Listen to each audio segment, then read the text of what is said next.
그날 나는 친구의 장례식에 조문을 갔다. 그런데 상주석에 앉아있던 건 15년 전 실종 신고된 내 남편이 있었다. 실화를 바탕으로 각색했습니다. 구독과 좋아요는 여러분에게 행운을 드립니다. 이야기를 시작하겠습니다. 겨울 끝자락에 차가운 바람이 창틀 사이로 새어들어와 낡은 유리창을 간간히 흔들었다. 거실 한쪽 벽에 걸린 오래된 추 시계가 무거운 진동과 함께 째깍째깍 소리를 내며 느린 시간의 흐름을 알리고 있었다. 김은주는 작은 작업대 앞에서 하얀 국화 몇 송이를 손에 든 채 멈춰 서 있었다. 꽃집을 운영한 지도 벌써 10년째. 처음엔 취미 삼아 시작했던 일이었지만 이제는 혼자 살아가기 위한 작은 버팀목이 되어 있었다. 그녀는 한 번도 크게 돈을 벌어본 적은 없었지만 적어도 매일 꽃을 만지며 하루하루를 견딜 수는 있었다. 이 꽃은 벌써 시들기 시작했네. 작은 국화 한 송이를 가까이 들여다보며 작게 중얼거렸다. 꽃잎 끝이 살짝 갈색으로 변해가고 있었다. 마치 자신의 모습을 보는 것 같았다. 15년 전 남편 박준호가 집을 나간 채 돌아오지 않은 그날 이후 은주의 삶은 늘 무언가 빠진 채로 굴러갔다. 처음 몇 달은 경찰서를 하루 걸러 하루씩 찾아가고 온 동네에 실종 전단지를 붙이고 다녔다. 친척들과 지인들을 찾아다니며 혹시 준호를 보지 못했냐고 물어보는 것이 일상이었다. 하지만 시간이 지나면서 사람들은 점점 피하기 시작했다. 이제 그만 포기하고 새 출발을 해보라는 말들만 돌아왔다. 결국 은주도 받아들일 수밖에 없었다. 준호는 이 세상에 없는 사람이 되어버린 것이다. 그녀의 하루는 언제나 똑같았다. 새벽 5시면 일어나 꽃시장으로 향해 그날 팔 싱싱한 꽃들을 골라왔다. 아침 8시에 가게 문을 열고 오가는 손님들을 위해 꽃다발을 만들어주고 저녁이면 혼자 작은 밥상을 차렸다. 밥상 위에는 늘 같은 반찬들이 올라왔다. 김치, 계란말이, 된장국. 그리고 빈자리가 하나 있었다. 준호가 앉아야 할 그 자리는 15년째 비어 있었지만 은주는 여전히 두 사람 분의 수저를 놓고 있었다. 저녁을 먹다가도 문득 혼잣말을 했다. 당신은 그날 왜 돌아오지 않았던 거야? 단 하루만이라도 내 앞에 나타나줬다면 적어도 작별 인사라도 할 수 있었을 텐데. 목소리는 아무도 듣지 못하는 빈 방 안으로 스며들어갔다. 은주의 딸 수진이는 결혼 후 남편을 따라 캐나다로 이민을 떠났다. 1년에 한두 번 안부 전화가 올 뿐이었다. 아들 민호는 부산에서 직장을 잡았지만 바쁘다는 핑계로 연락이 점점 뜸해졌다. 명절에도 회사 일이 많아서라는 말만 반복했다. 그날 저녁 7시쯤 집 전화가 울렸다. 평소보다 늦은 시간이라 은주는 의아해하며 수화기를 들었다. 은주야. 나야 정자. 목소리가 떨리고 있었다. 어릴 적부터 60년 넘게 함께해온 절친한 친구 이정자였다. 하지만 평소와 다르게 울먹이는 소리가 섞여 있었다. 미안한 소식을 전하게 됐네. 우리 영숙이가 어젯밤에 결국 떠났어. 병원에서 연락이 왔거든. 내일 모레 장례식이야. 제발 꼭 와주라. 은주는 핸드폰을 천천히 내려놓고 멍하니 창밖을 바라봤다. 어둠이 내린 하늘에서 하얀 눈송이들이 흩날리며 가로등 불빛에 잠깐씩 반짝이고 사라졌다. 박영숙. 중학교 때부터 함께 울고 웃었던 소중한 친구였다. 남편이 사라진 뒤 모든 사람들이 등을 돌릴 때도 영숙만은 한 달에 한 번씩은 꼭 찾아와 위로해주곤 했다. 때로는 반찬을 가져다 주고 때로는 그저 옆에 앉아 말없이 함께 있어주는 유일한 사람이었다. 영숙아, 내가 먼저 가다니. 은주는 소파에 털썩 주저앉아 한참 동안 말없이 앉아 있었다. 마음속 깊은 곳에서 외로움과 공허함이 파도처럼 밀려왔다. 이제 정말 혼자가 되는 것 같았다. 다음 날 아침 은주는 오랫동안 입지 않았던 검은 상복을 옷장에서 꺼냈다. 구석에 밀어 넣어둔 지 오래라 옷에서는 군데군데 묵은 냄새가 났다. 거울 앞에서 옷매무새를 다듬으며 자신의 모습을 바라봤다. 깊게 패인 눈가 주름, 굳어버린 입술선, 희끗희끗해진 머리카락. 언제부턴가 거울 속 모습이 낯설어졌다. 이젠 정말 늙었구나. 젊었을 때의 나는 어디로 간 걸까? 스스로에게 속삭이며 깊은 한숨을 내쉬었다. 꽃집 문에 잠시 외출 팻말을 붙이고 은주는 장례식장으로 향했다. 마을버스를 갈아타고 40분 정도 달려 도착한 곳은 검은 현수막들과 진한 국화 향기로 가득한 한적한 장례식장이었다. 입구에서부터 조용한 피아노 선율이 흘러나왔고 곳곳에서 억눌린 흐느낌 소리가 들려왔다. 은주는 천천히 영정 앞으로 걸어가 정성스럽게 준비해온 하얀 국화 꽃다발을 올렸다. 영정 사진 속 영숙은 밝게 웃고 있었다. 젊은 시절 그 모습 그대로였다. 영숙아, 넌 이제 고생 다 끝났구나. 나도 곧 따라갈 테니. 그때 다시 만나서 옛날 얘기 실컷 하자. 잠시 고개를 숙이고 기도하듯 눈을 감았다. 그 순간 은주는 아직 전혀 알지 못했다. 이 평범해 보이는 장례식장에서 그녀의 남은 인생을 완전히 뒤바꿀 기적 같은 일이 벌어지게 될 거라는 것을. 장례식장의 공기는 무겁고 차가웠다.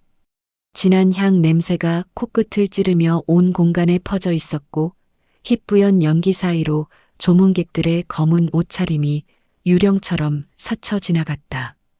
곳곳에서 억눌린 흐느낌 소리와 작은 발걸음 소리가 들려왔다. 은주는 마음을 다잡고 조용히 하얀 국화꽃 한 송이를 양손에 받쳐들고 영정 사진 앞으로 다가갔다. 친구 영숙의 사진 속 미소는 20년 전 그 모습 그대로였다. 환한 웃음, 반짝이는 눈빛까지도 생생했다. 영숙아, 내가 이렇게 먼저 가버리면 난 이제 누구랑 옛날 이야기를 나눌 수가 있겠니? 혼자 남겨두고 어디 가는 거야? 그녀는 목소리를 최대한 낮춰 속삭이며 정성스럽게 국화를 영정 앞에 올리고 깊게 절을 올렸다. 절을 할 때마다 어깨가 무겁게 내려앉는 것이 느껴졌다. 이제 정말 세상에 자신을 이해해주는 사람은 아무도 남지 않았다는 생각에 가슴이 먹먹해졌다. 절을 마치고 고개를 숙인 채 상주석으로 인사를 드리러 향하려던 바로 그 순간 은주의 발걸음이 갑자기 멈춰섰다. 저 멀리 상주석 맨 앞쪽에 앉아있는 한 남자의 뒷모습이 눈에 들어온 것이다. 검은 상복을 단정히 입고 흰 완장을 왼팔에 찬 채 묵직하고도 의연한 자세로 앉아 있었다. 어깨선, 목덜미의 모양, 앉은 자세까지 모든 것이 낯익었다. 은주의 심장이 순간적으로 쿵 하고 크게 뛰었다. 아니야. 설마 아닐 거야. 하지만 그 남자가 고개를 살짝 돌리는 순간 은주의 눈이 점점 커졌다. 숨이 가빠지기 시작했다. 손이 덜덜 떨렸다. 그 남자는 박준호였다. 15년 전 어느 날 갑자기 집을 나선 채 돌아오지 않은 죽은 줄로만 알았던 그녀의 남편이었다. 손에 쥔 국화꽃이 힘없이 바닥에 떨어졌다. 하얀 꽃잎들이 대리석 바닥에 흩어지며 바스락거리는 소리가 조용한 식장에 의외로 크게 울렸다. 주변에서 몇몇 조문객들이 무슨 일인가 하며 고개를 돌렸지만 은주에게는 아무것도 보이지 않았다. 귀에는 오직 자신의 심장 박동 소리만 쿵쿵거리며 크게 울렸다. 온 세상이 한순간에 멈춰버린 것 같았다. 그럴 리가 없어. 내가 잘못 본 거야. 죽었다고 생각했는데. 정말 당신이야? 정말? 은주의 입술이 바들바들 떨렸다. 온몸에 힘이 빠져 제자리에 서 있기조차 힘들었다. 준호는 잠시 은주 쪽을 바라보았다. 그 눈빛, 그 표정까지도 분명히 기억 속의 그 사람이었다. 하지만 곧 아무렇지도 않다는 듯 시선을 피하며 다른 조문객에게 정중히 절을 받고 있었다. 마치 은주를 전혀 모르는 사람처럼 말이다. 은주는 속으로 울부짖었다. 15년. 15년 동안 나는 어떤 지옥 같은 세월을 보냈는데 어떻게 저기 아무렇지도 않게 앉아 있을 수가 있어. 내가 얼마나 기다렸는데. 바로 그때 곁에 있던 중년 여성 조문객이 옆 사람에게 작은 소리로 속삭이는 말이 은주의 귀에 들려왔다. 저분이 상주시래요. 망자와 아주 가까운 친척이라고 하던데. 형제 같다더군요. 맞아요. 같이 살았다고 하더라고요. 영숙 씨가 혼자 계셨는데 저분이 몇 년 전부터 모시고 살았다나 봐요. 그 말이 은주의 귀에 예리한 비수처럼 꽂혔다. 같이 살았다고? 그럼 그동안 준호는 영숙이와 함께 살고 있었다는 말인가? 나를 버리고 영숙이 곁에서? 갑자기 숨이 막혀왔다. 가슴이 조여오며 숨을 쉬기가 어려워졌다. 은주는 떨리는 손으로 가슴을 꽉 움켜쥐었다.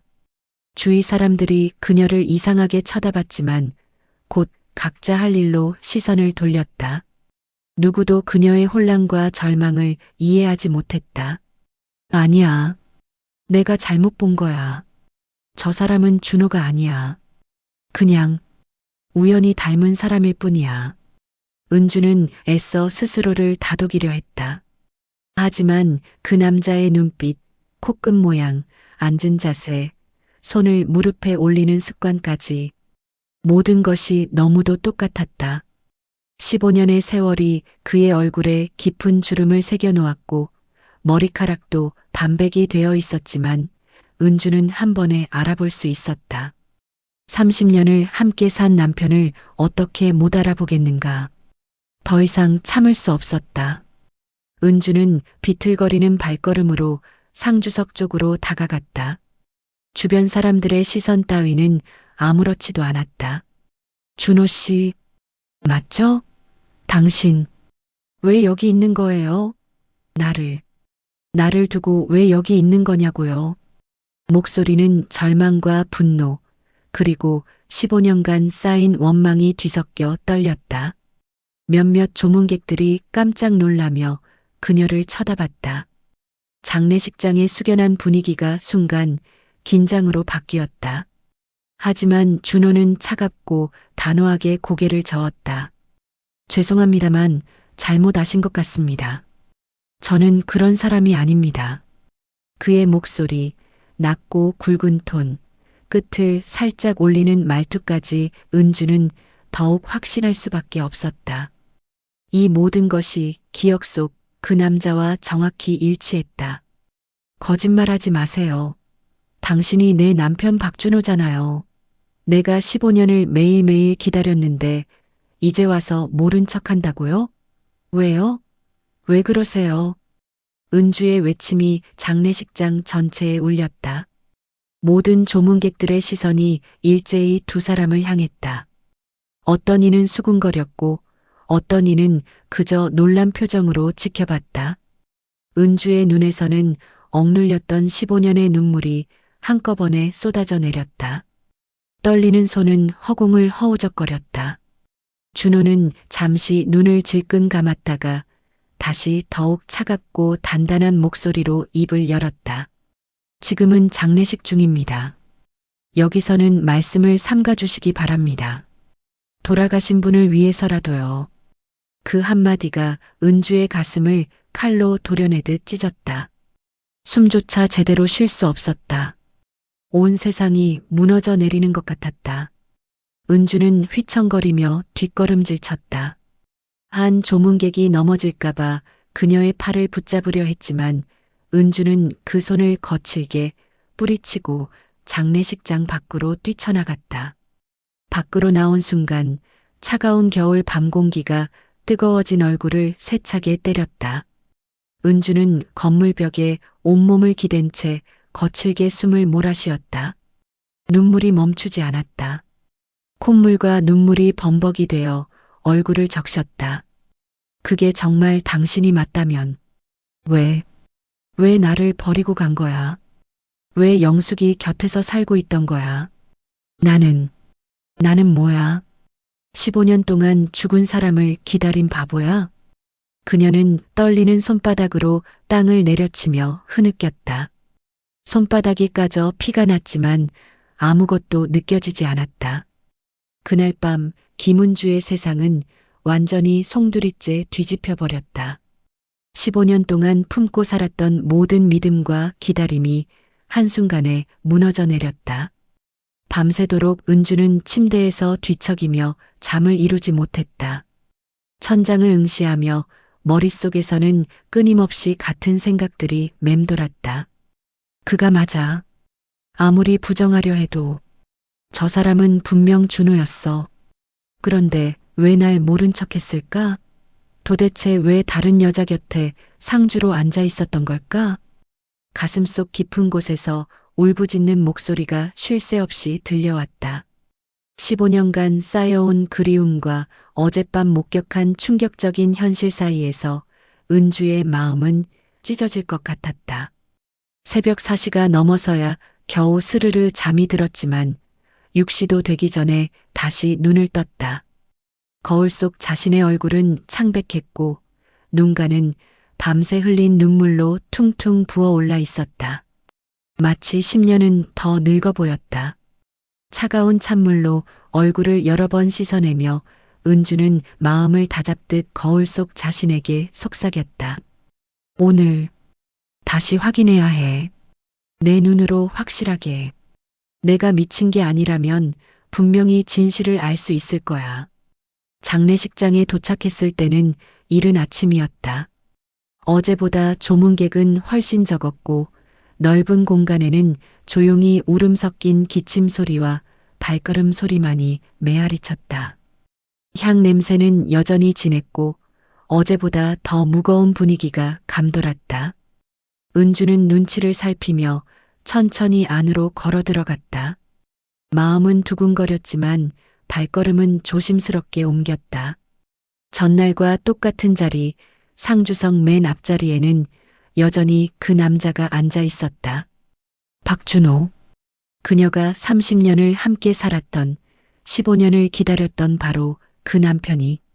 그런데 이번엔 그의 옆자리에 또 다른 인물이 있었다.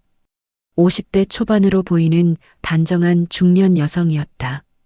검은 한복을 말끔히 차려입고 있었고 얼굴에는 상을 당한 사람 특유의 지친 기색이 역력했다.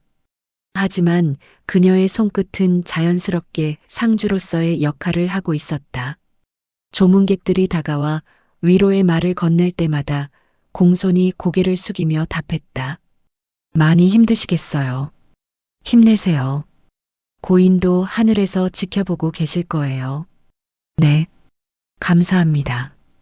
고인이 좋아했을 거예요.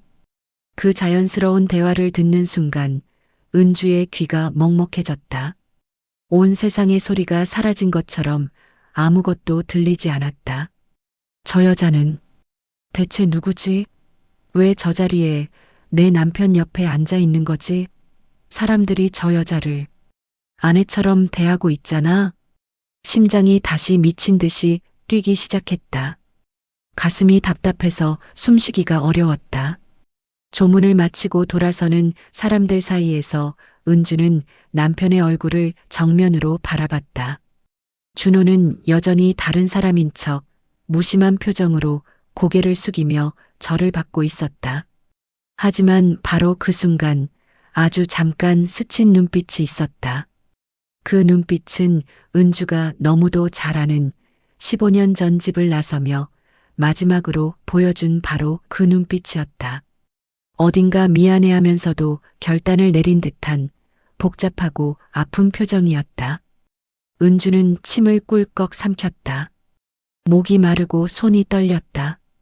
당신이 맞아. 분명히 맞아. 그런데 도대체 왜 이런 짓을 하는 건데? 더 이상 직접적으로 다가갈 수는 없었다. 은주는 장례식장 뒤편 기둥 뒤쪽으로 몸을 숨겼다. 거기서 한참을 기다리며 상주석 쪽을 지켜봤다.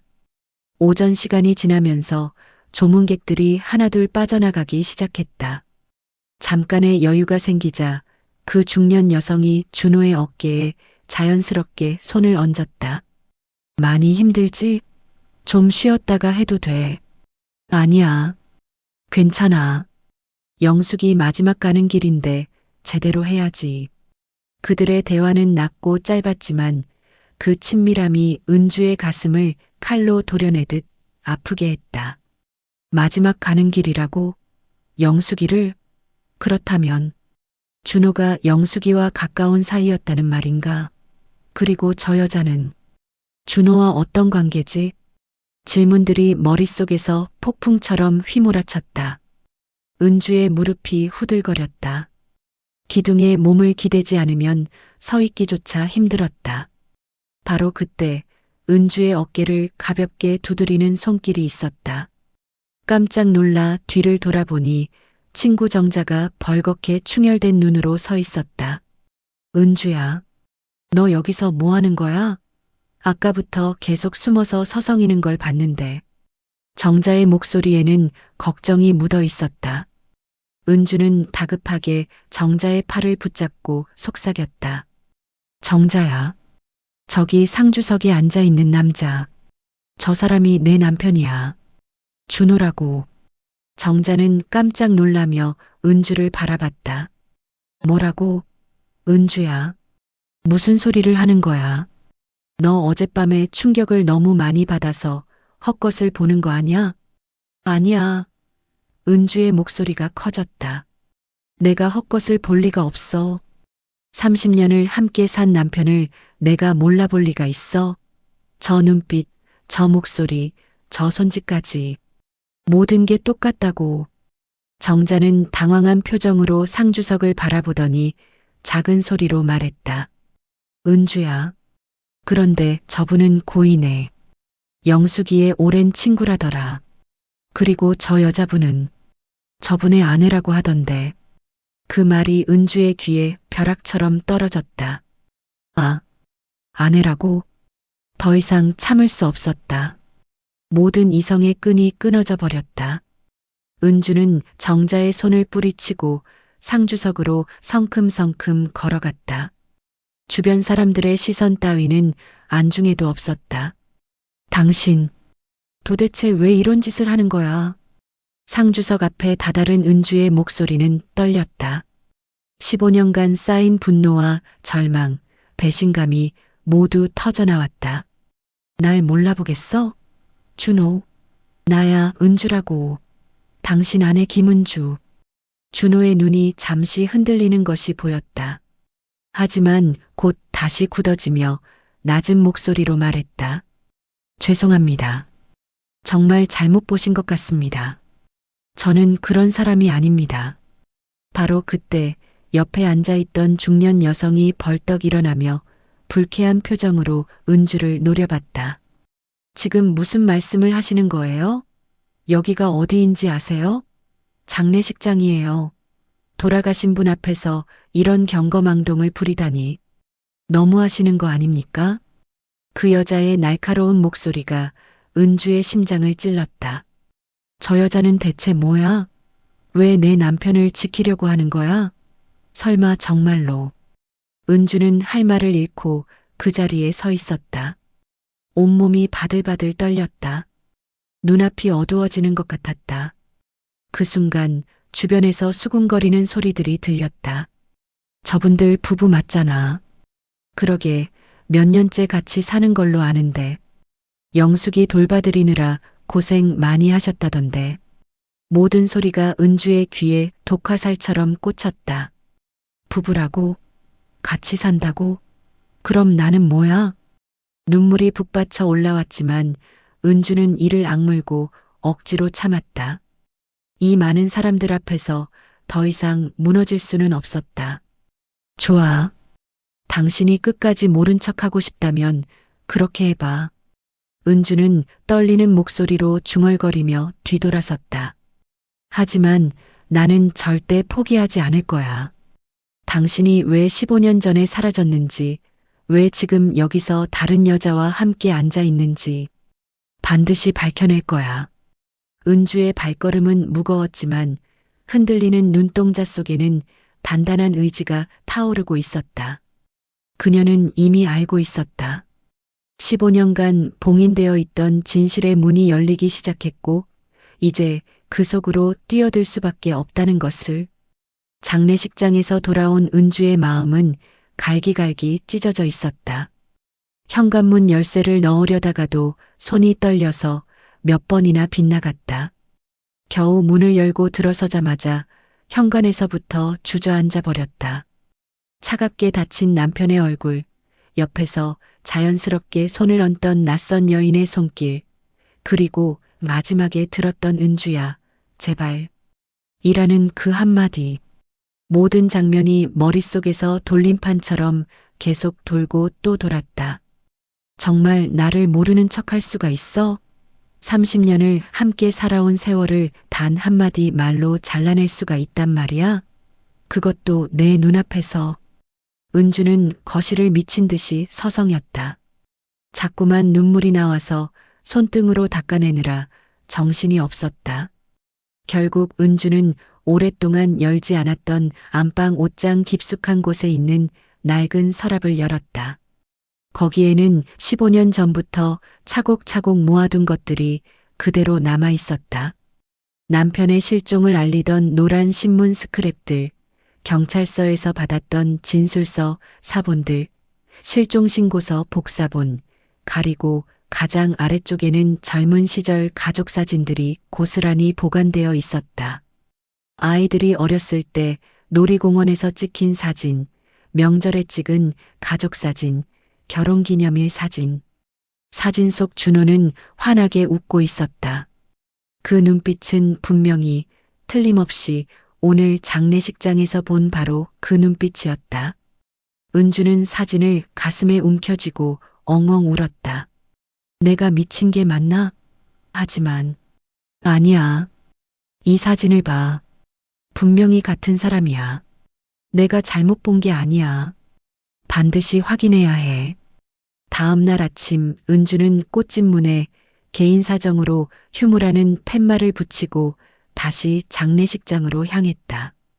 이번엔 조문객이 전날보다 훨씬 많아서 복잡했다. 은주는 일부러 멀찍이 떨어진 곳에서 상주석을 지켜보기 시작했다. 마치 탐정이 된 것처럼 준호의 모든 행동과 말투를 세심하게 관찰했다. 준호는 여전히 차분하고 의연하게 상주의 역할을 해내고 있었다. 조문객들이 힘내십시오. 고인의 명복을 빕니다라며 절을 올린 때마다 그는 전혀 어색하지 않게 감사합니다. 고맙습니다라고 정중한 인사를 건넸다. 마치 몇 년째 이 자리를 지켜온 듯 자연스러웠다. 그 모습이 은주에게는 더욱 충격적이었다. 저렇게 자연스럽다는 건 정말 오랫동안 영숙이와 가까이 지냈다는 뜻 아닌가? 하지만 은주의 시선은 곧 옆자리에 앉아 있는 그 중년 여성에게로 향했다. 오늘도 그녀는 준호와 자연스럽게 나란히 앉아 있었다. 더 충격적인 건 그들의 미묘한 스킨십이었다. 조문객이 많지 않을 때 그녀가 준호의 어깨에 손을 얹기도 하고 준호 역시 그녀의 손을 가볍게 잡아주기도 했다. 누가 봐도 오랫동안 함께 살아온 부부의 모습이었다. 저 여자가 대체 누구야? 나 말고 또 다른 아내라도 된다는 말인가? 어떻게 저런 식으로 내 남편 곁에 앉아 있을 수 있지? 은주는 가슴이 답답해서 숨쉬기가 어려웠다. 은주는 조심스럽게 상주석 가까이 다가갔다. 조문객들 틈에 섞여 있으니 눈에 띄지 않을 거라고 생각했다. 바로 그때 옆에서 나누는 조문객들의 대화가 은주의 귀에 들렸다. 역시 박 선생님이 계셔서 장례가 원만히 치러지는 것 같네요. 맞아요. 박 선생님은 영숙 씨와도 각별했잖아요. 가족이나 다름없었으니까요. 아, 그러고 보니 박 선생님 부부가 몇 년 전부터 영숙 씨 모시고 살았다고 하던데 맞나요? 네, 맞아요. 영숙 씨가 몸이 안 좋아지셔서 박 선생님 댁이 정성껏 돌봐드렸어요. 은주는 그 말을 듣는 순간 머리가 띵했다. 박 선생님? 사람들이 준호를 그렇게 부르고 있어? 박 선생님 부부라고? 그럼 준호가 성까지 바꿔서 살고 있었다는 말인가? 모든 것이 혼란스러웠다. 준호의 원래 성은 박이 아니었다. 그날 저녁 은주는 참을 수 없어서 친구 정자를 급히 불러냈다. 집 근처 조용한 카페 구석진 자리에서 은주는 다급하게 속삭였다. 정자야, 내가 잘못 들은 거 아니지? 사람들이 그 사람을 박 선생님이라고 불렀지? 박 선생님 부부라고 했지? 정자는 불안한 눈빛으로 고개를 끄덕였다. 응, 맞아. 근데 은주야, 나 솔직히 점점 더 무서워져. 내가 계속 그 사람을 준호라고 하는데 혹시 내가 너무 그리워서 환각을 보는 건 아닐까? 정자의 목소리에는 진심 어린 걱정이 담겨 있었다. 아니야. 절대 환각이 아니야. 은주의 목소리가 커져서 주변 사람들이 쳐다볼 정도였다. 그녀는 다시 목소리를 낮춰서 계속했다. 내가 살아온 30년을 무시하지 마. 나는 내 남편을 절대 잘못 볼 리가 없어. 목소리, 걸음걸이, 습관적으로 코를 만지는 버릇까지 모든 게 똑같다고. 은주의 눈빛은 절대 물러서지 않겠다는 의지로 가득했다. 며칠 뒤 은주는 극단적인 결심을 내렸다. 장례식이 끝나고 준호가 집으로 돌아가는 길을 몰래 따라가기로 한 것이다. 장례식장에서 나온 준호와 그 여인은 택시를 타고 이동했다. 은주도 재빨리 다른 택시를 잡아서 앞 택시를 따라가 주세요라고 말했다. 택시기사가 이상하다는 표정을 지었지만 은주의 간절한 부탁에 따라주었다. 약 20분쯤 달린 뒤 택시는 낯선 아파트 단지 앞에서 멈췄다. 은주는 멀찍이 떨어져 있으면서 그들의 행동을 지켜봤다. 준호는 주변을 한번 둘러보더니 자연스럽게 아파트 현관문을 열고 들어갔다. 그 여인도 함께였다. 마치 수년째 그곳에서 살아온 사람들처럼 말이다. 은주는 그 아파트 건물을 올려다보며 한참을 서 있었다. 8층쯤에서 불이 켜진 창문이 보였다. 조금 더 기다리니 그 창문 너머로 두 사람의 실루엣이 보였다. 준호와 그 여인은 식탁에 나란히 앉아서 저녁을 먹는 것 같았다. 가끔 웃음소리까지 들려왔다. 그 모습은 은주가 15년 전까지 누렸던 평범하고 행복했던 부부의 모습과 똑같았다. 은주의 눈에서 뜨거운 눈물이 쏟아져 내렸다. 나 없는 동안 당신은 이렇게 잘 살고 있었던 거구나. 나는 매일매일 죽은 사람처럼 살았는데 당신은 새로운 가정을 꾸리고 행복하게. 목소리가 메어져서 더 이상 말을 이을 수 없었다. 그날 밤 은주는 집에서 혼자 소주를 마셨다. 평소 술을 잘 못 마시는 그녀였지만 오늘만은 취하고 싶었다. 현실이 너무 아팠다. 이제라도 진실을 밝혀야 해. 그게 내 인생을 15년 동안 지옥으로 만든 이유를 알아야 해. 술에 취한 은주는 빈 방에서 혼잣말을 계속했다. 왜 떠났는지, 왜 다른 여자와 함께 사는지, 왜 성까지 바꿔가며 다른 사람이 되려고 했는지 반드시 물어야 해. 다음 날 장례식 마지막 날 은주는 단단한 결심을 품고 장례식장에 나타났다. 이번에는 숨지 않고 당당하게 상주석 앞으로 걸어갔다. 당신, 나와 얘기 좀 합시다. 사람들 앞에서 계속 숨어 있지 말고요. 준호는 순간 눈빛이 크게 흔들리는 것이 보였다. 하지만 곧 다시 차갑게 굳히며 말했다. 지금은 그럴 수 없습니다. 장례가 다 끝나면. 아니에요, 지금요. 바로 이 자리에서 대답해 주세요. 은주의 목소리는 떨렸지만 단호했다. 15년간 억눌렀던 모든 것이 폭발했다. 왜 나를 버렸어요? 왜 15년 동안 죽은 척하면서 다른 여자와 살았어요? 나는 뭐예요? 주변이 술렁거리기 시작했다. 조문객들의 시선이 일제히 두 사람에게 쏠렸다. 그 중년 여인은 불안한 표정으로 준호를 바라봤다. 준호는 결국 자리에서 천천히 일어나 깊게 고개를 숙였다. 은주야, 제발. 조용히 해줘. 지금은 정말 때가 아니야. 바로 그 순간 그 한마디 은주야가 모든 것을 증명했다. 그가 은주를 기억하고 있다는 것, 그리고 정말로 그녀의 남편이라는 것을.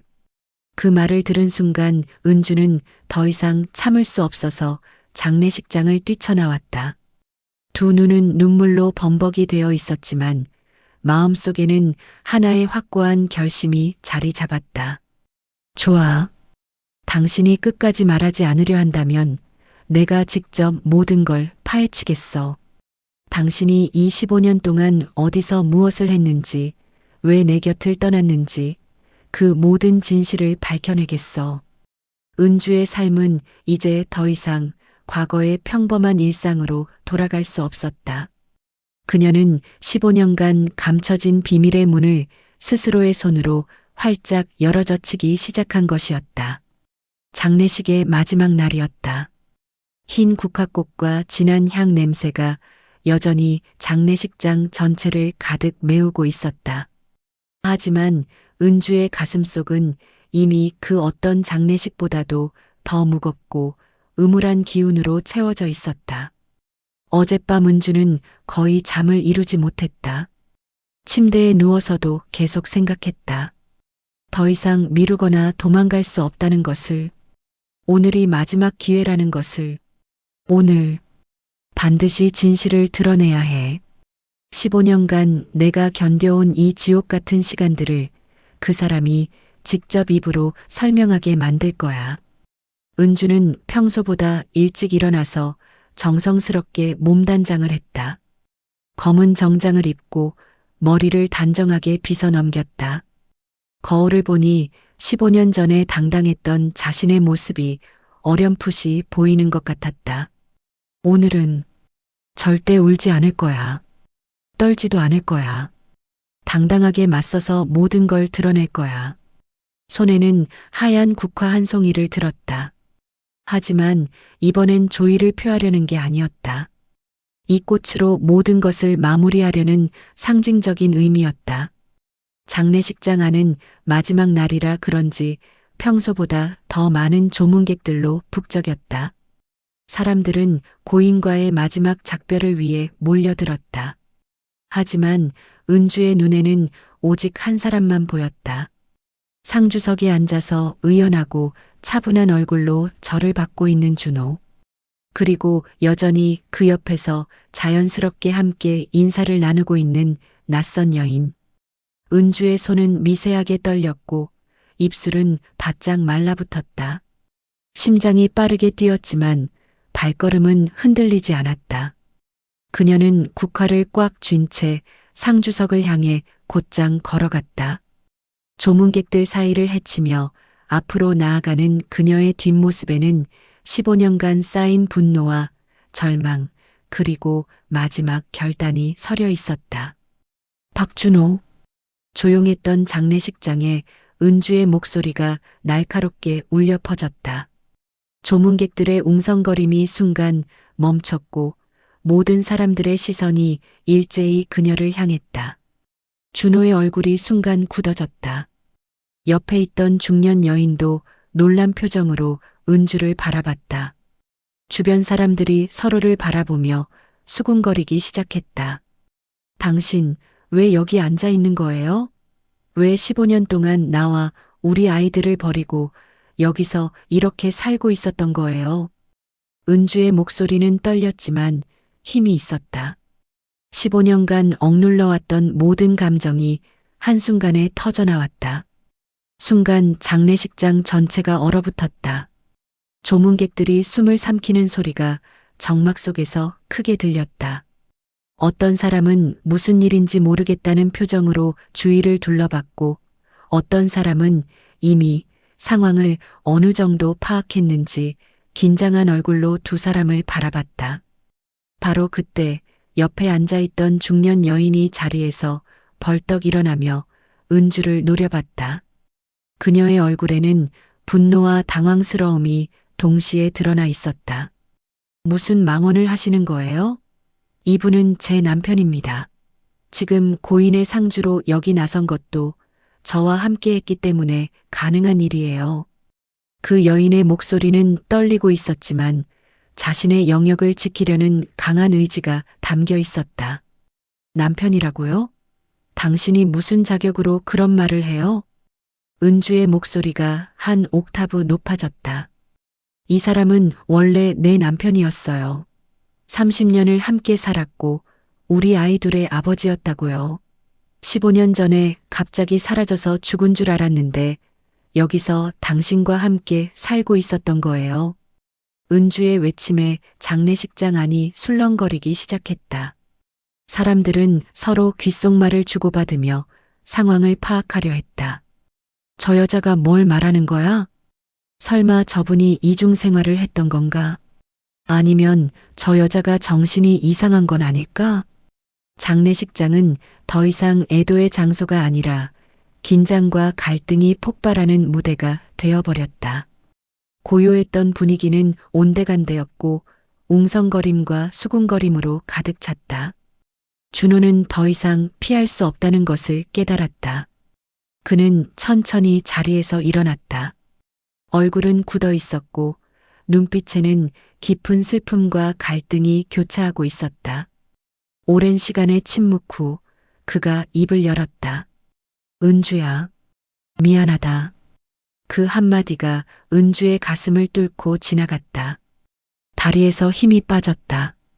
미안하다고요? 단지 그 한마디로 15년을 덮으려고 하는 거예요? 은주의 목소리는 절망으로 갈라졌다.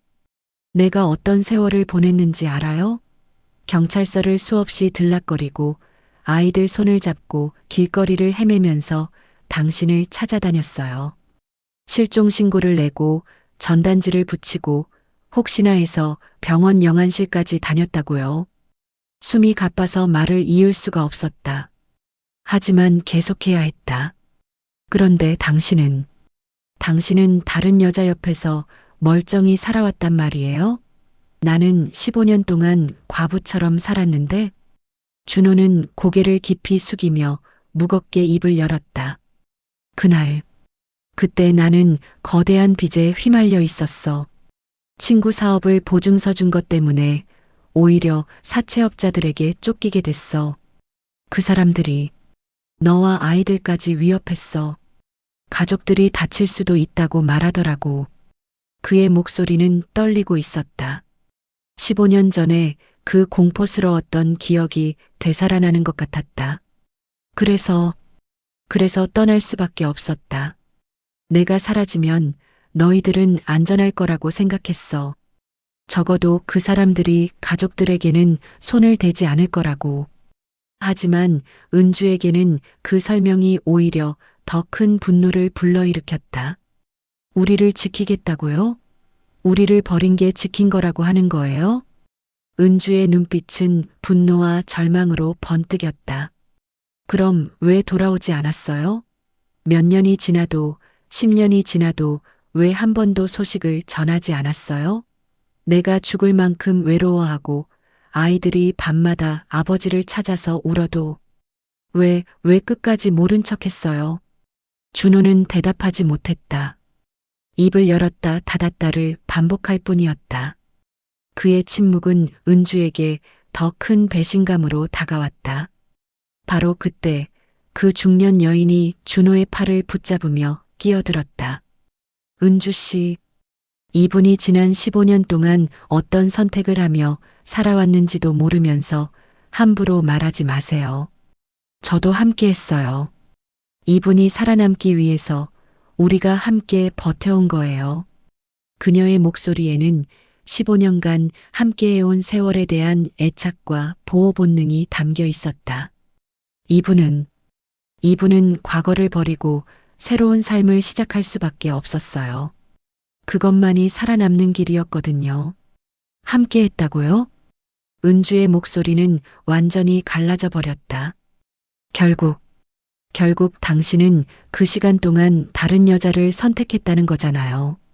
나와 아이들을 버리고 이 여자를 택한 거잖아요. 15년간 나는 혼자 늙어가고, 혼자 아이들을 키우고, 혼자 모든 걸 감당했는데, 목소리가 더 이상 나오지 않았다. 은주는 손에 쥐고 있던 국화를 바닥에 힘껏 내던지며 오열했다.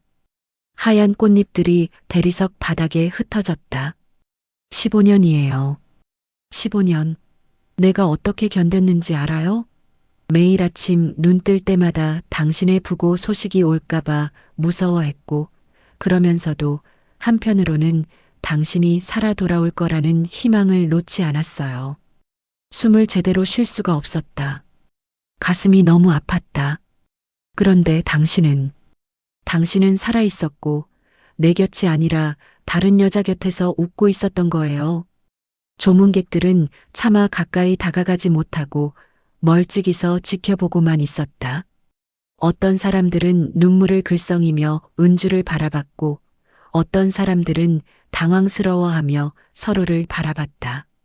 친구 정자도 한쪽 구석에서 눈물을 흘리며 은주야라고 이름을 부를 뿐 감히 다가와 말리지는 못했다. 이 상황이 얼마나 절망적인지 모두가 느끼고 있었다. 은주는 결국 더 이상 버틸 수 없어서 무릎이 꺾이며 바닥에 주저앉았다. 단정하게 빗어 넘겼던 머리카락은 흐트러졌고 손끝은 차갑게 떨렸다. 그녀의 눈에는 이제 분노도 절망도 아닌 완전한 허무함만이 남아 있었다. 이제 남은 게 뭐지? 그 사람이 내 남편이었다는 사실조차 더 이상 의미가 없다면 내가 지나온 15년, 아니 지나온 인생 전체가 대체 무엇이었단 말인가? 그 순간 은주는 깨달았다. 남편이 죽었을 때의 슬픔보다 남편이 살아있지만 더 이상 자신의 남편이 아니라는 현실이 훨씬 더 잔인하다는 것을. 그날 김은주의 세상은 산산조각이 나버렸다. 그녀가 15년간 지켜온 모든 믿음, 희망, 기다림이 한순간에 무너져 내렸다. 남편은 돌아왔지만 더 이상 그녀의 남편이 아니었다. 그리고 은주는 뼈저리게 깨달았다. 진짜 고통은 죽음이 아니라 살아있으면서도 완전히 잃어버리는 것이라는 사실을. 장례식장의 찬 바닥에 무릎을 꿇고 앉은 채 은주는 자신의 인생이 완전히 끝나버린 것 같은 절망감에 휩싸였다. 은주는 장례식장 차가운 대리석 바닥에 주저앉은 채 한참을 울었다. 눈물이 마를 때까지, 목이 쉴 때까지 울고 또 울었다. 주변 사람들의 시선도 수군거리는 소리도 더 이상 귀에 들어오지 않았다. 오직 가슴을 찢어발기는 배신감과 깊은 허망함만이 은주를 온전히 휘감고 있었다. 정자가 조심스럽게 다가와 그녀를 부축하려 했지만 은주는 힘없이 손을 뿌리쳤다. 내가 뭘 잘못한 거니? 내가 뭘 그렇게 잘못했기에 이런 벌을 받아야 하는 거야? 그녀의 목소리는 바람에 부서지는 마른 갈잎처럼 떨렸다. 15년간 쌓인 원망과 절망이 모두 그 한마디에 담겨 있었다. 15년 동안 나는 착한 아내였어. 좋은 엄마였어. 그 사람을 하루도 빼먹지 않고 기다렸어. 그런데 왜 이런 일이? 집으로 돌아온 은주는 며칠 동안 문을 걸어 잠그고 나오지 않았다. 꽃집 문에는 휴업이라고 쓴 종이만이 바람에 나부끼고 있었다. 방 안에 틀어박힌 채로 은주는 오래된 상자 속 사진들과 편지들을 꺼내어 바닥에 흩뜨려 놓았다. 남편과 함께 웃던 젊은 시절 사진들, 아이들과 함께 바닷가에서 찍은 행복했던 여름날의 모습들, 준호가 출장해서 보내온 손편지들까지 모든 것이 이제는 날카로운 칼날처럼 가슴을 찔러왔다. 이 모든 게 거짓이었나? 이 웃음도, 이 행복도 모두 거짓이었다는 말인가? 사진 속 젊은 준호는 여전히 환하게 웃고 있었지만 이제 그 미소마저 거짓말처럼 느껴졌다. 내가 믿었던 모든 게 허상이었구나. 그 사람은 나를 지킨 게 아니라 버린 거였어. 나를 사랑했던 게 아니라 잊어버린 거였어. 밤이 되면 은주는 더욱 견디기 어려웠다. 침대에 누워서도 잠이 오지 않았고 어둠 속에서 혼자 중얼거렸다. 그 여자는 뭘까? 15년 동안 내 남편과 함께 살면서 무슨 기분이었을까? 나를 알고 있었을까? 아니면 정말 몰랐을까? 질문들이 꼬리에 꼬리를 물었지만 답은 없었다. 내가 바보였어. 15년 동안 죽은 사람을 기다린 바보. 아니, 죽은 줄 알았던 사람이 살아서 다른 여자와 행복하게 사는 걸 모른 채 혼자 늙어가기만 한 바보.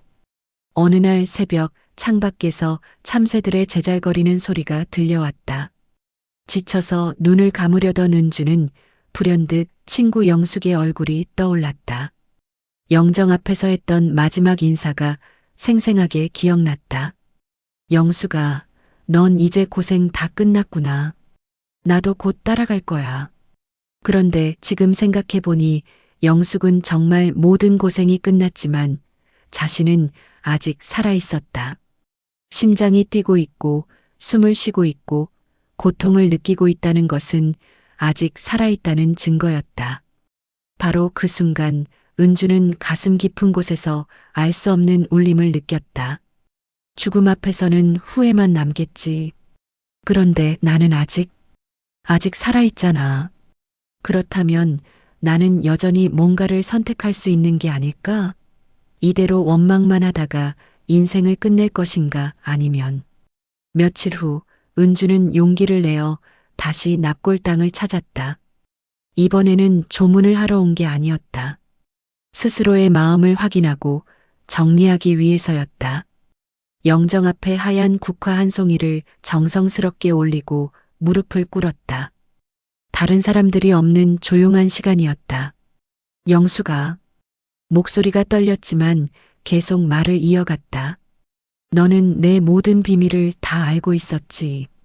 내가 얼마나 외로웠는지, 얼마나 준호를 원망하면서도 그리워했는지. 밤마다 울면서 그 사람 이름을 부르던 것도, 아이들 앞에서는 웃으려고 애쓰던 것도, 눈물이 또다시 흘러내렸다. 하지만 내가 이렇게 떠나는 걸 보면서 깨달았어. 내가 원망과 분노만으로 남은 생을 다 보내버리면 마지막에 남는 건 나 혼자뿐이야. 그것도 텅 빈 채로 말이야. 잠시 숨을 고르고 다시 말을 이어갔다. 이제는 달라져야 할 것 같아. 어떻게든 달라져야 해.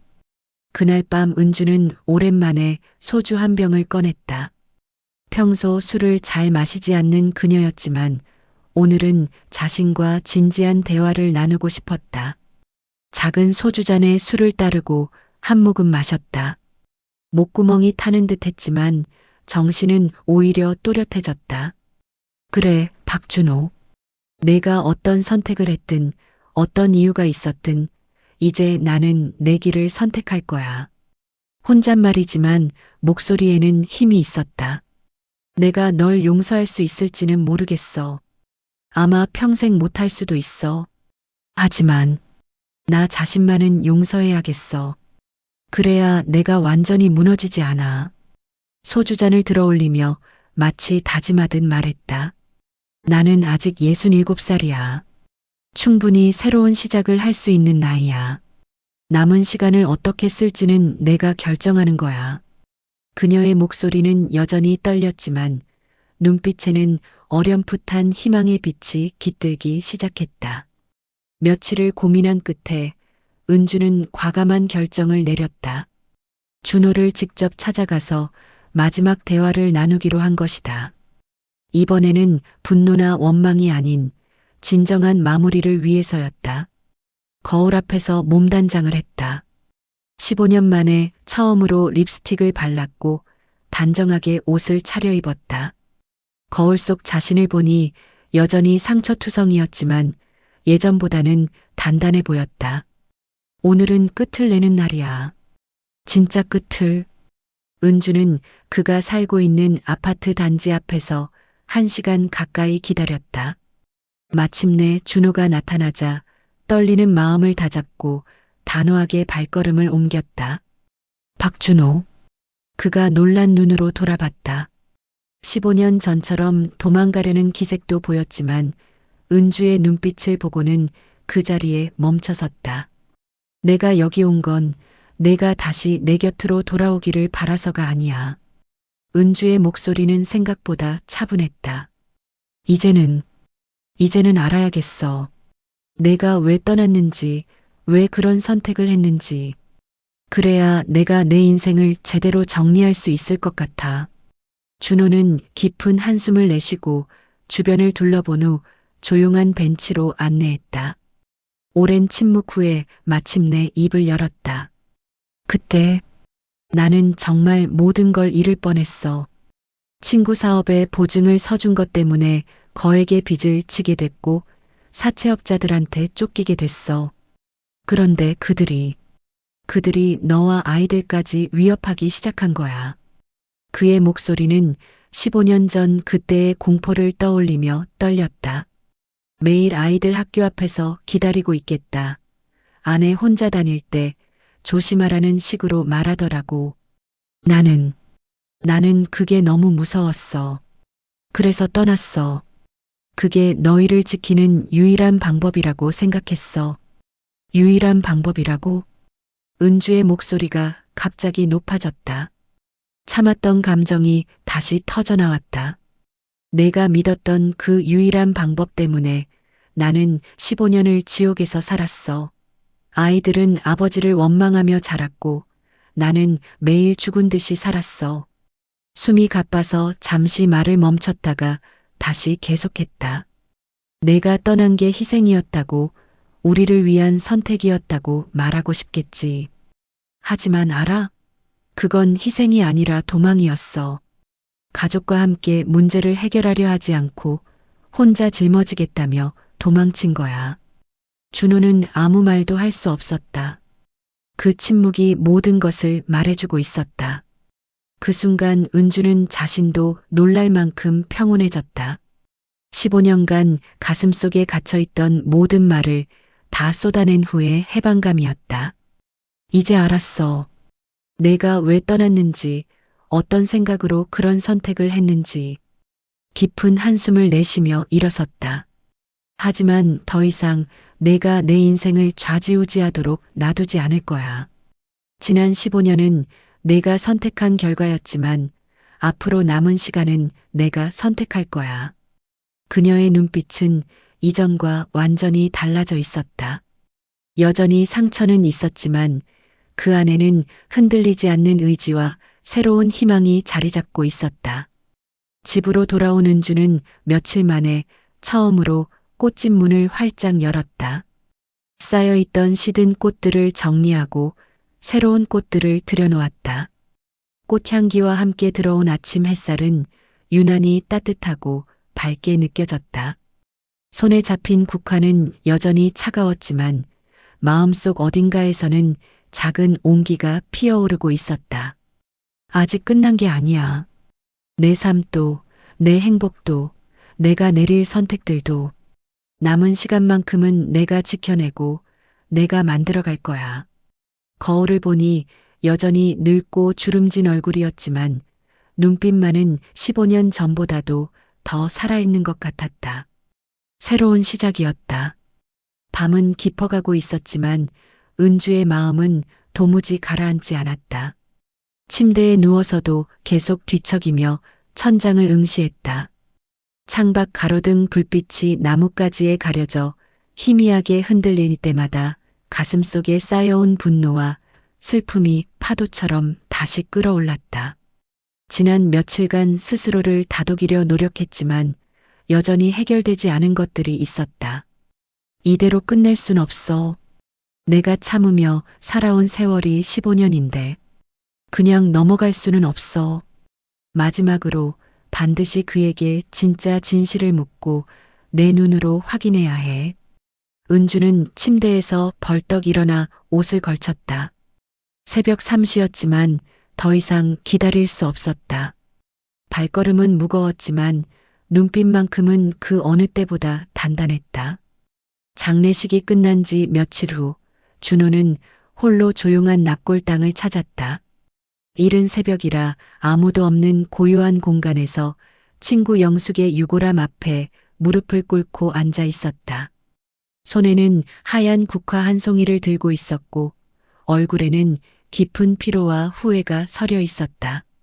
영숙아, 내가 아니었으면 나는 이미 오래전에 모든 걸 포기했을지도 몰라. 그의 목소리는 낮고 떨렸다. 15년간 가슴속에 묻어두었던 말들이 조금씩 흘러나왔다. 내가 내 비밀을 지켜주고 내가 새로운 이름으로 살 수 있도록 도와줬지. 그래서 내가 여기까지 살아남을 수 있었어. 하지만 이제 내가 떠나고 나니 나는 어디로 가야 할지 모르겠다. 준호는 유골함에 국화를 올리며 깊은 한숨을 내쉬었다. 은주와 아이들을 어떻게 해야 할지 모르겠어. 너무 오랜 시간이 흘렀고 너무 많은 것들이 바뀌었어. 바로 그 순간 납골당 입구에서 또렷한 발걸음 소리가 울렸다. 준호는 고개를 번쩍 들었다. 거짓말은 이제 그만하지 그래. 차가우면서도 단호한 목소리였다. 그곳에 은주가 서 있었다. 검은 긴 외투를 걸친 그녀의 눈빛은 어둠 속에서도 날카롭게 빛나고 있었다. 준호의 얼굴이 순간적으로 새하얗게 변했다. 은주야. 그 이름 이제 함부로 부르지 마. 은주의 목소리는 낮았지만 얼음처럼 차갑고 단호했다. 그녀는 천천히 걸어와 영숙의 유골함 앞에 선 준호와 정면으로 마주했다. 두 사람 사이에는 15년의 세월과 배신, 그리고 말할 수 없는 아픔이 묵직한 침묵으로 흘러갔다. 이제는 제대로 대답해야 해. 더 이상 변명하지 말고 둘러대지도 말고. 은주는 한 걸음씩 다가가며 말을 이어갔다.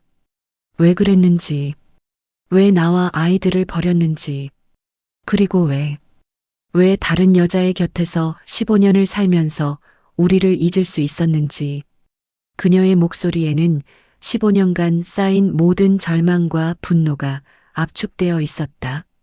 준호는 오랫동안 침묵했다. 눈을 감고 한참을 깊게 숨을 고르더니 마침내 무거운 목소리로 입을 열었다. 나는 정말 너와 아이들을 사랑했다. 준호의 목소리가 떨렸다. 하지만 그 사랑이 그때는 나에게 짐처럼 느껴졌다. 친구의 사업 보증을 서주면서 거액의 빚을 떠안게 됐고 사채업자들에게 쫓기는 상황이 되었어. 매일 전화가 왔고 집 앞까지 찾아와서 협박했어. 그는 잠시 말을 멈추고 15년 전에 공포스러웠던 기억을 떠올렸다. 그런 상황에서 나는 오직 한 가지 생각만 했다. 내가 사라져야 은주와 아이들이 안전하다. 그게 전부였어. 다른 방법은 생각해보지도 못했어. 그래서 떠난 거야? 그렇게 간단하게? 은주의 목소리가 갑자기 높아졌다. 참고 있던 감정이 한순간에 터져나왔다. 그럼 나는 뭐야? 아이들은 뭐가 돼? 우리가 그렇게 약했어? 함께 문제를 해결할 수도 없을 만큼? 그녀의 두 주먹이 떨렸다. 15년간 억눌러온 모든 것이 폭발하고 있었다. 너는 우리를 믿지 않았어. 가족이라는 이름으로 함께 버틸 수 있다고 생각하지 않았어. 그냥 혼자 결정하고 혼자 떠나버린 거야. 준호는 고개를 떨구며 더욱 떨리는 목소리로 말을 이어갔다. 간단하지 않았어. 정말 지옥 같은 선택이었어. 하지만 그가 잠시 망설이더니 마침내 가장 아픈 진실을 털어놓았다. 하지만 시간이 지나면서 다시 돌아갈 수 없다는 걸 알았어. 영숙이와 그 딸이 나를 받아줬고 새로운 신분으로 살 수 있게 도와줬어. 그 삶이 편했어. 과거의 무거운 짐들을 내려놓고 살 수 있었거든. 그 순간 은주의 얼굴이 창백해졌다. 편했다고? 목소리가 갈라졌다. 그러니까 결국 우리를 지키려고 떠난 게 아니라 내가 편하게 살고 싶어서 떠난 거네. 새로운 삶이 좋아서 돌아오지 않은 거잖아. 나와 아이들은, 우리는 그 새로운 삶에 끼어들면 안 되는 과거의 짐이었던 거고, 은주의 눈에서 뜨거운 눈물이 쏟아져 내렸다. 15년 동안 나는 죽은 사람을 기다린 게 아니라 나를 버린 사람을 기다리고 있었던 거구나. 그녀의 목소리에는 원망과 체념, 그리고 말할 수 없는 절망이 뒤섞여 있었다. 아이들이 아빠는 왜 안 와? 라고 물을 때마다 나는 아빠가 하늘나라에 가셨나 봐라고 대답했어. 그런데 아빠는 하늘나라가 아니라 다른 여자 곁에서 편하게 살고 있었던 거네. 준호는 그 자리에서 무릎을 꿇었다. 15년 만에 처음으로 진짜 참회하는 모습이었다. 은주야, 정말 미안하다. 변명할 수 없어. 하지만 이제라도 늦지 않았다면. 그의 목소리는 간절했다. 남은 세월만큼은 내가 내 곁에서 속죄하며 살고 싶다. 내가 15년 늦게 돌아왔다고 생각해 줄 순 없겠니? 다시 시작할 수는 없을까? 그 말을 듣는 순간 은주의 가슴이 크게 요동쳤다. 분노, 슬픔, 옛 그리움이 복잡하게 뒤엉켜 그녀의 눈빛을 흔들었다. 하지만 곧 그녀는 고개를 저었다. 15년이야. 목소리는 차분했지만 단단했다. 내가 혼자서 견뎌온 세월이 15년이고 아이들이 아버지 없이 자란 세월이 15년이야. 그 시간 동안 우리가 흘린 눈물과 아픔을 어떻게 단 몇 마디 사과로 덮을 수 있다고 생각해? 은주는 목 놓아 울부짖었다. 납골당의 차가운 벽면에 그녀의 울음소리가 메아리 쳤다. 내가 편하게 살던 15년 동안 나는 지옥에서 살았어. 매일 밤 내 이름 부르며 울었고 아이들 앞에서는 웃으려고 애썼어. 그러나 울음이 끝난 후 은주는 갑자기 고개를 들었다. 눈빛은 여전히 눈물에 젖어 있었지만 그 속에는 또렷하고 흔들리지 않는 결의가 담겨 있었다. 하지만 이제 알겠어. 그녀의 목소리가 놀라울 만큼 평온해졌다. 내가 계속 과거에 매달려서 원망만 하고 살면 결국 나만 무너진다는 걸. 내가 선택한 길은 내 몫이야. 하지만 앞으로 내가 어떤 길을 갈지는 내 몫이야. 준호는 놀란 눈으로 은주를 바라봤다. 이런 은주의 모습은 처음 보는 것 같았다. 나는 널 용서할 수 있을지 모르겠어. 솔직히 말하면 아마 평생 못할 것 같아. 은주는 한 걸음 뒤로 물러서며 말을 이어갔다. 하지만 이제는 널 붙잡지도 않을 거야. 더 이상 내 때문에 내 인생을 허비하지도 않을 거고. 그녀는 준호를 내려다보며 마지막 말을 남겼다. 다만 내가 남은 세월 동안 진심으로 참회하며 살길 바랄 뿐이야. 내가 버린 가족들을 위해서라도. 그게 내가 너한테 내리는 마지막 심판이야. 준호는 그 자리에서 완전히 무너져 내렸다. 억눌렀던 15년간의 죄책감이 한순간에 터져나왔다. 눈물이 납골당 차가운 바닥에 떨어졌다. 고맙다. 그래도 이렇게 마지막으로 마주해 준 것만으로도. 은주는 한참을 그를 내려다보다가 천천히 돌아섰다. 납골당 문을 향해 걸어가면서 마지막으로 속삭였다. 나는 나는 이제 나의 삶을 살 거야. 다시는 내 그림자에 갇히지 않고 내가 선택하는 삶을 살 거야. 납골당 밖으로 나온 은주의 어깨는 15년간 그녀를 짓눌렀던 무거운 짐에서 조금은 벗어난 듯 가벼워졌다. 새벽 공기는 차가웠지만 상쾌했다. 동쪽 하늘 끝에는 새벽빛이 어슴풀에 떠오르고 있었다. 상처는 여전히 깊었고 아픔도 그대로였지만 그 상처 속으로 미약하지만 따뜻한 빛이 스며들고 있었다. 끝이야. 진짜 끝. 하지만 나의 시간은 아직 남아있어. 그리고 그 시간만큼은 이번에야말로 내가 지켜낼 거야. 은주는 집을 향해 걸었다. 발걸음에는 처음으로 희망이 담겨 있었다. 새벽 공기가 아직 차가운 이른 시간, 은주는 며칠 만에 처음으로 꽃집 문을 열었다. 녹슨 샤터를 끌어올리자 끼익 소리와 함께 미세한 먼지들이 햇살 속에서 금가루처럼 반짝이며 흩날렸다. 오래 닫혀있던 가게 안에는 시들어버린 꽃들이 그대로 남아 있었다. 은주는 하나하나 정리하면서 새로운 꽃들을 들여놓기 시작했다. 향긋한 꽃내음이 그녀의 폐 속 깊이 들어왔다. 그래, 이제 다시 시작해야지. 그녀는 국화 꽃송이를 하나씩 다듬고 장미줄기의 가시를 조심스럽게 제거하며 작은 미소를 지었다. 며칠 전까지만 해도 모든 것을 포기하고 싶었지만 이제는 달랐다. 지난 15년간 자신을 올가매던 진실과 마침내 정면으로 마주했으니 더 이상 과거에 숨어 있을 이유가 없었다. 그날 오후 2시쯤 가게 문 앞에서 익숙한 발걸음 소리가 들렸다.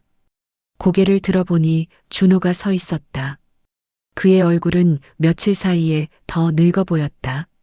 눈가의 주름은 이전보다 훨씬 깊게 패여 있었고 어깨는 한껏 움츠러들어 패배한 사람의 모습이었다. 은주는 손에 들고 있던 가위를 내려놓고 잠시 그를 바라보았다. 이상하게도 예전 같은 분노나 배신감이 올라오지 않았다. 오히려 연민 같은 감정이 스쳤다. 천천히 다가가 문 앞에서 말을 건넸다. 여기까지 무슨 일로 오신 거예요? 존댓말이 자연스럽게 나왔다. 이제 그는 더 이상 그녀의 남편이 아니었다. 준호는 한참 동안 말이 없었다. 손에 들고 있던 하얀 국화 한 송이를 조심스럽게 내밀며 떨리는 목소리로 말했다. 마지막으로 내게 정말 미안하다는 말을 제대로 전하고 싶어서 왔다. 그는 잠시 말을 멈추고 깊게 숨을 들이쉬었다. 다시 내 곁으로 와달라는 말은 이제 할 자격이 없어. 그럴 권리도 없고.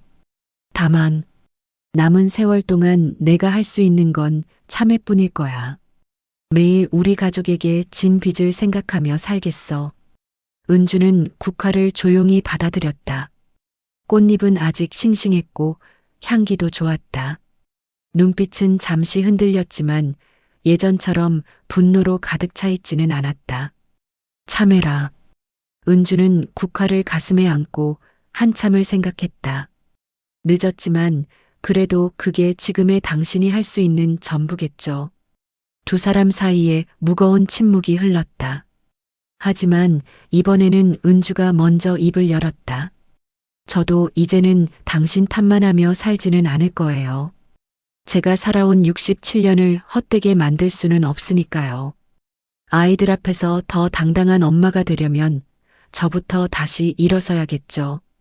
그녀의 목소리에는 이전과 다른 차분함과 성숙함이 있었다. 준호는 눈을 감고 깊게 고개를 끄덕였다. 그래, 내가 행복하길 진심으로 바란다. 내가 주지 못했던 것들을 이제라도 스스로 찾아가길. 그날 밤 은주는 오랜만에 아이들에게 전화를 걸었다. 아들 민호는 목소리가 어른스럽게 굵어져 있었고 딸 수진이는 캐나다 생활 때문인지 낯선 억양이 섞여 있었다. 얘들아. 은주는 담담하지만 분명한 목소리로 말을 시작했다. 아버지 소식이 들렸다. 살아계셨어. 하지만 우리와 다시 함께할 수 있는 분은 아니었어. 전화기 너머로 잠시 정적이 흘렀다. 엄마가 그 모든 진실을 확인했으니 너희는 이제 그 오래된 상처에서 완전히 벗어나길 바란다. 아버지를 원망하느라 너희 인생을 낭비하지 말고. 아이들의 목소리 너머로 울음이 섞였지만 은주는 오히려 이전보다 훨씬 담담했다. 위로받는 쪽이 아니라 위로를 건네는 쪽이 되어 있었다. 엄마는 이제 괜찮아. 정말로. 며칠 뒤 오후 은주는 납골당을 찾았다. 친구 영숙의 유골함 앞에 무릎을 꿇고 앉아 정성스럽게 국화를 올렸다. 영숙아. 그녀는 유골함을 바라보며 조용히 중얼거렸다. 내 장례식에서 시작된 이 모든 소동이 결국 나를 여기까지 데려왔네. 15년간 꽁꽁 얼어붙어 있던 내 마음이 내가 떠나면서 비로소 녹기 시작한 것 같아. 잠시 말을 멈추고 깊은 한숨을 내쉬었다. 내가 없었더라면 나는 아직도 과거에만 매달려 살았을 거야. 준호를 원망하고 내 자신을 불쌍히 여기면서 말이야. 그런 의미에서 고마워, 영수가. 그녀의 눈가에 눈물이 맺혔지만 이번에는 슬픔이 아닌 감사의 따뜻한 눈물이었다. 집으로 돌아가는 길목에는 벚나무가 길게 늘어서 있었다. 봄바람이 불 때마다 연분홍 꽃잎들이 눈송이처럼 흩날렸다. 은주는 걸음을 멈추고 그 광경을 한참 바라보았다. 꽃잎들은 바람에 휘날리며 공중에서 춤추다가 결국 길 위에 조용히 내려앉았다. 삶도 저 꽃잎들과 같구나. 아무리 흩날리고 떨어져도 결국은 제자리를 찾아내는 법이야. 그 순간 은주는 자신도 모르게 환하게 웃고 있었다. 오랜만에 진심으로 아름다움을 느끼는 순간이었다. 일주일 후 은주는 꽃집 앞에 새로운 간판을 달았다. 은주의 국화라는 글자가 오후 햇살에 선명하게 빛났다. 지나가던 동네 이웃이 호기심 어린 표정으로 물었다. 사장님, 왜 꽃집 이름을 국화로 지으신 거예요? 좀 슬퍼 보이는데요. 은주는 환하게 웃으며 대답했다. 국화는 이별의 꽃이기도 하지만 동시에 새로운 시작의 꽃이기도 해요. 인생의 가을에도 꿋꿋하게 피어나는 꽃이거든요. 저도 이제는 다시 꽃처럼 피어나야 하잖아요. 그 웃음은 예전과 완전히 달랐다. 고통을 견뎌내고 진실과 마주한 사람만이 지을 수 있는 깊고 단단하면서도 따뜻한 미소였다. 해가 저물어 가게 문을 닫을 시간이 되었다. 은주는 마지막으로 꽃들에 물을 주며 하루를 마무리했다. 준호. 그녀는 아무도 없는 가게에서 혼잣말을 했다. 당신이 내게 남긴 건 상처만이 아니었어요. 나 자신을 되돌아보게 하는 기회이기도 했어요. 나는 이제 내 길을 갑니다.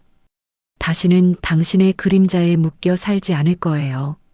창밖으로 거리의 불빛들이 하나둘 켜지기 시작했다. 퇴근하는 사람들의 웃음소리, 아이들의 제잘거리는 소리가 들려왔다. 은주는 그 소리들을 들으며 오랫동안 잃어버렸던 평온함이 서서히 되살아나는 것을 느꼈다. 그날 밤 침대에 누워 천장을 바라보며 은주는 생각했다. 15년간 남편을 기다리며 살았던 세월, 그가 살아있다는 사실을 알았을 때의 충격, 그리고 그가 다른 여자와 살았다는 배신감까지. 모든 것이 고통스러웠지만 그 과정에서 그녀는 중요한 것을 발견했다. 결국 인생의 마지막까지 나를 지켜줄 사람은 나 자신뿐이구나. 이 깨달음이 그녀에게는 그 어떤 위로보다 큰 힘이 되었다.